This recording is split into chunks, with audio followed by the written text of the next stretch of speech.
Hello，我是菲菲，今天要来分享介绍一个我最近常常在文创展览跟市集看到的创作者，他叫做曼。那这个创作者，我从去年开始看到他的作品，我觉得他作品都非常的柔和，很漂亮，一种非常梦幻宁静的感觉。那我去年应该是在文化季的时候买了他这个2026年的挂历。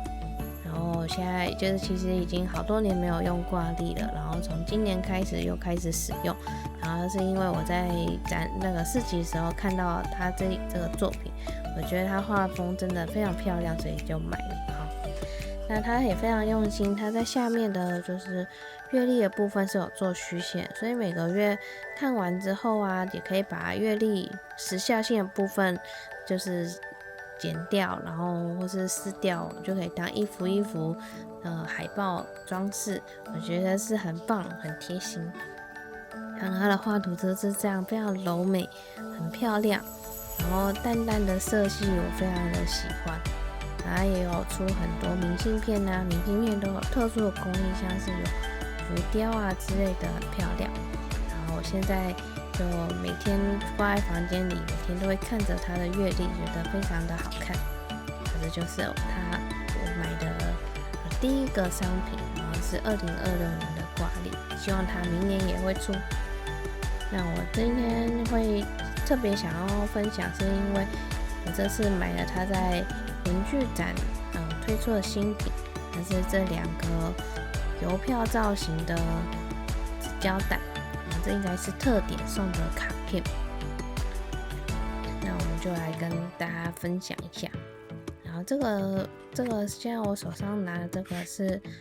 邮票收藏盒梦幻的蓝色系，然后它是28款，里面有28张，所以就是没有重复，每个都是一张。那它就是把我在市集上面看到他做的那些插画作品明信片做成一张一张小邮票，我觉得超美的。然后因为就很漂亮，很希望也可以拿它来拼贴，所以这次就买。那为什么会特别用一集来介绍呢？是因为之前我是文具展是最后一天去的嘛，所以我到文具展的时候它已经完售了，可是后面它又开线上通贩的时候我才再买到的，所以就没有跟着文具展那一集一起开箱。那现在这一个呢，它是疗愈的暖绿色系，那它这个比较特别，它是18款，然后36张，所以会有2循环这样，刚刚那个只有1循环。然后其实我在买的时候没有看清楚，所以我就想，怎么好像这个有重复，那个没重复，在自己开箱的时候才发现。不过后来我去它的线上商场之后，发现刚刚开箱的蓝色那一盒有出2个循环的版本，所以如果很喜欢，也可以直接买2个循环版。这个颜色就是又跟蓝色的不太一样，我觉得2个都是我非常喜欢。那我今天呢就想要用它们来，因为我只有买到绿色是2循环嘛，所以我就决定用绿色的这一循环来拼贴好了。那我想要搭配的是Maruco小画室的大正浪漫，这卷也买了很久，不过我一直没有拿来拼贴，然后刚好来用它的这一卷来拼贴 Hobo。